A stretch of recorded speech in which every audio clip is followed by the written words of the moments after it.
Dr. Jill Biden, First Lady of the United States of America, all the guests here, and the women of peace, good afternoon. Habari zenu? Mko salama? Asante, naona mumeng'ara kabisa. Thank you. I was just telling them they look very beautiful and very...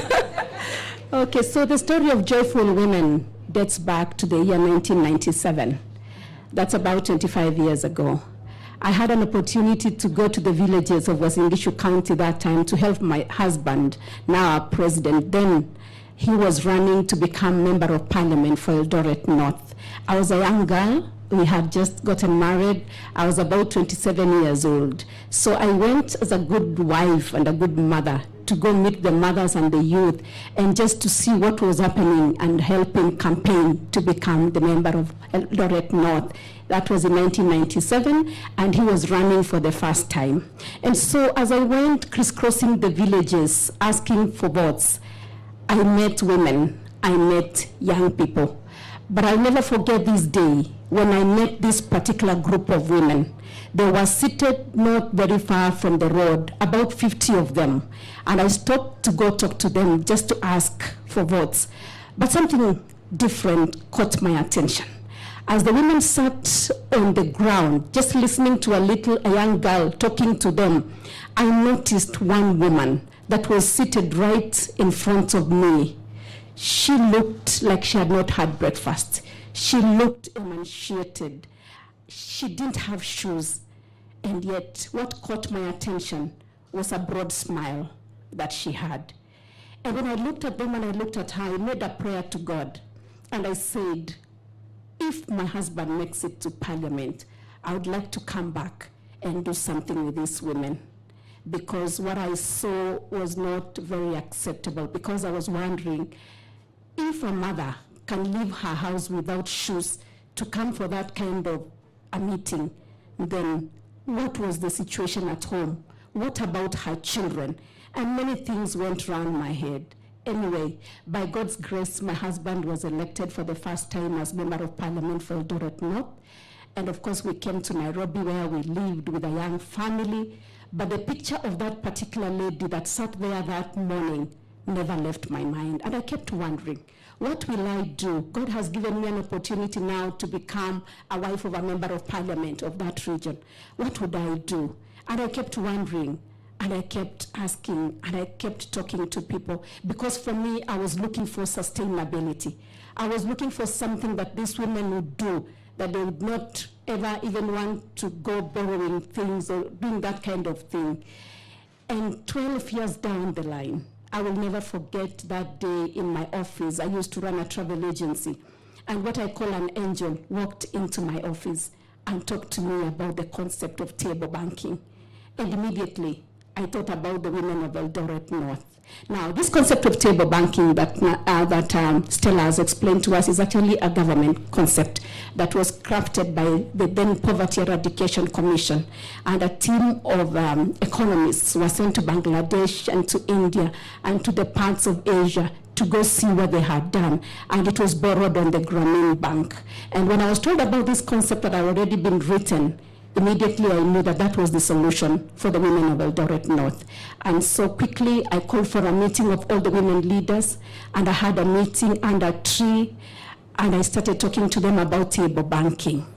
And that day, on the 31st of August of 2009, Joyful Women Organization was born. And we named this organization Joyful Women because of that one woman that did not have shoes, looked like had not had breakfast, yet had a broad smile.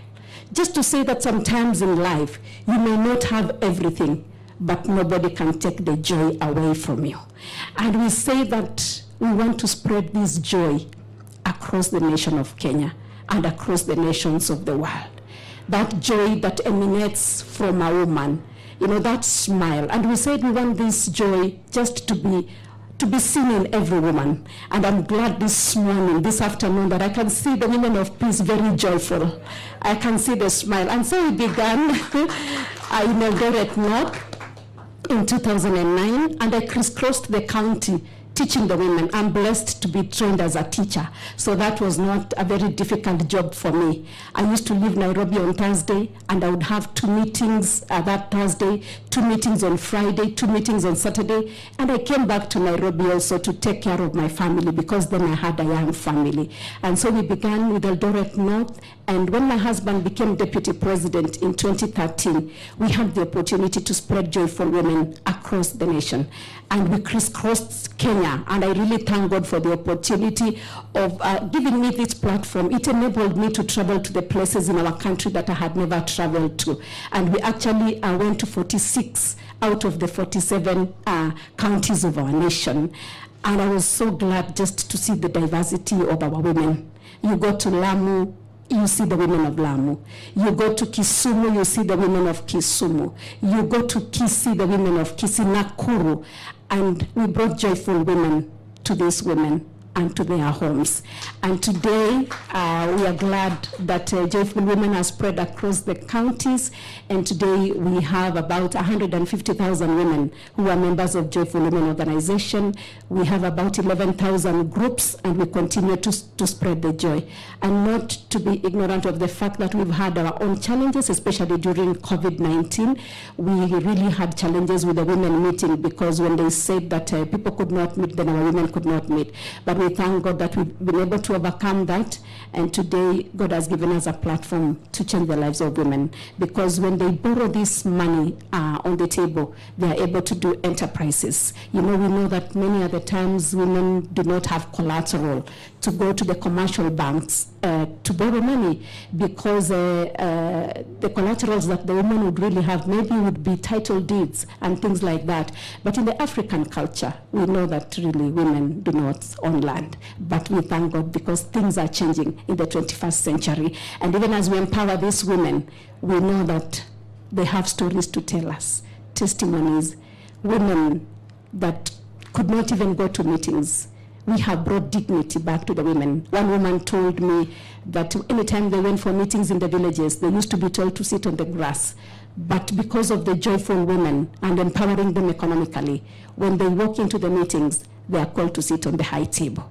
And so today we are saying that women are sitting on the table.